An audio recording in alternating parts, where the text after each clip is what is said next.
Chapter 30, Volume C. Sorry, that's our cat. By Joy Hakim, A History of U.S.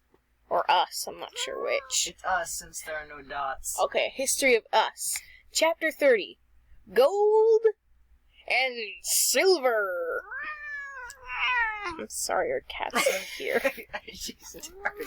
1893 was an awful year. 1894 was worse. Some 1,400 strikes were called in 1894. Workers were protesting against low wages and poor working conditions. Many of them had lost their jobs when they went on strike. You know they had to be hurting to risk like that. Jacob Coxey was a farmer, aquariumer, a devout Christian, and a dedicated reformer. His great-grandfather fought in the American Revolution. He thought the government should help its out-of-work citizens find jobs. So in 1894, when things had gotten really bad, he marched an army of unemployed men from Massillon, Ohio to Washington, D.C. President Cleveland refused to see them. Crowds cheered the marching men, and the police arrested Coxey. President Cleveland didn't believe it was his job to do anything about the unemployed, and many leaders agreed with him. Employment and working conditions were thought to be the responsibility of business. That summer, the highly profitable Pullman Company cut workers' wages for the 5th time. Pullman made railroad sleeping cars in a town near Chicago, and when the company cut wages, it didn't cut the fees. It charged workers for rent, heat, and lights, or to use the company church. The workers were angry, so they went on strike. Soon, the strike spread to 50,000 workers throughout the railroad industry. The governor of Illinois said he could handle the situation, but Cleveland's attorney general didn't agree. The attorney general had been a railroad lawyer. He insisted the government take action against the workers and against the union. Federal troops were sent to Illinois, which led to violence, deaths, and arrest.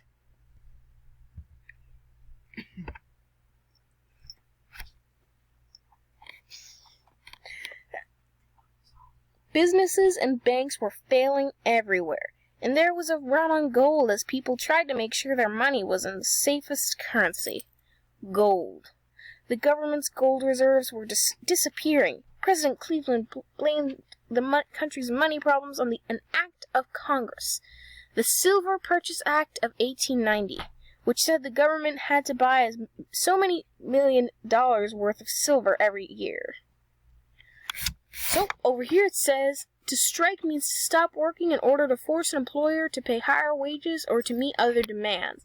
If all the employees in a company go on strike at the same time, it may force the company to shut down, or find replacement workers called scabs, or even to obey what the workers want and pay higher wages.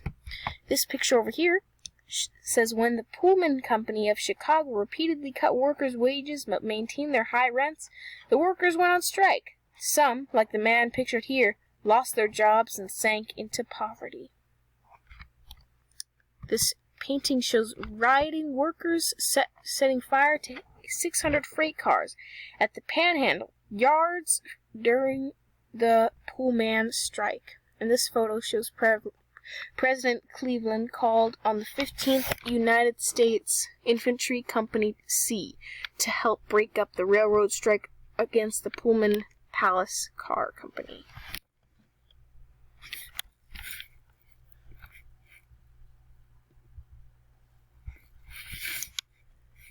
Cleveland led the nation back to strict gold standard.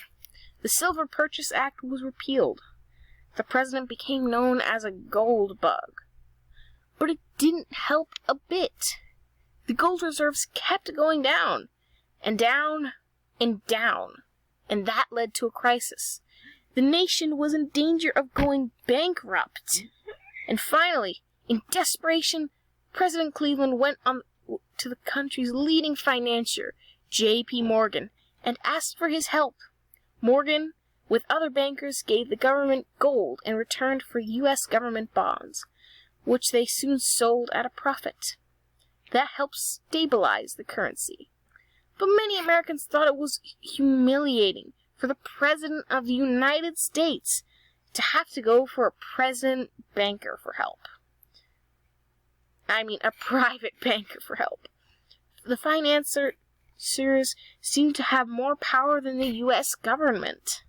Prosperity would soon return, and within a few years there were jobs and confidence in abundance.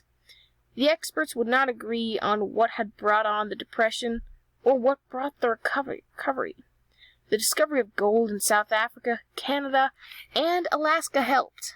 It put more money in circulation worldwide. But in 1894 and 1895, everyone in the country was concerned about money. No one knew that the hard times would soon disappear. People argued a lot about what was needed to bring back prosperity. Farmers and silver miners associated the bimetal policy with good times. If the treasury was full of silver, it could print more money and mint more coins. More money in circulation, they believed, would bring happy days. Others, who called themselves sound money people, thought silver was the road to financial disaster. So this image over here shows a satirical cartoon shows banker J. Pierpont Morgan helping Uncle Sam. And over here, it says that the United States would leave the gold standard in 1933. Today, you cannot cash in a dollar bill and get gold instead. Over here, it says gold in Alaska. Back in 1867, Secretary of State William Seward bought a big piece of land for the United States. Some people thought it was worthless and overpriced. They called it a large lump of ice. Seward spent $7.2 million, or about 2 cents an acre, to buy Alaska from Russia. Some Americans wanted Russia to keep it. They called the deal Seward's Folly. It turned out to be one of the world's great real estate deals, like the Louisiana Purchase. In 1896, when gold was discovered in Klondike in northwestern Canada, not far from Alaska, people decided that Seward was smart after all. It was the richest gold strike ever. It would change the history of Western Canada, Alaska, and the whole Pacific Northwest. As news of the gold spread, a whole lot of people headed for northern Canada and Alaska. Alaska, which became the 49th state in 1959, is huge. Putting a tracing of Alaska on top of the lower 48, and you may be astonished at the size of our largest state. It has a coastline larger than all of the other lower states combined. Junia, on the coast of British Columbia, is its capital. In 1942, U.S. Army engineers hacked a 1,388-mile road through the wilderness.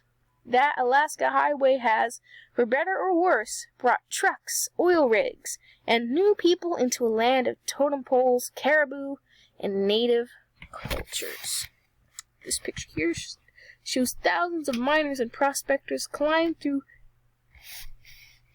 Chilkoot Pass in the rush to find gold in the Klondike region of the Yukon River in Alaska.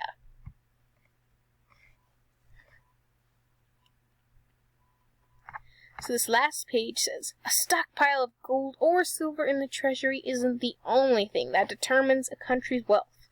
Its industry, resources, and people have much more to do with it. But you wouldn't have thought that back in 1895. Gold and silver divided the nation. It was the silver farmers against the gold bug industrials and the industrial workers. The fight got hot, very hot. Then, into the fray marched a silver-tongued orator. He was young, handsome, and sincere. And he wanted to be president.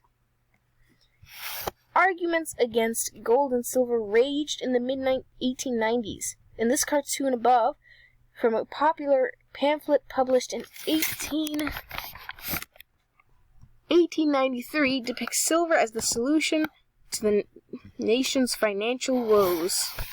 At the left, the bimetal policy, in which the value of money is based on both gold and silver, presented a happy worker and thriving factory in the background. At the right, the monometallic policy, in which the value of money is based only on the supply of gold, is represented by a closed factory and a family in poverty.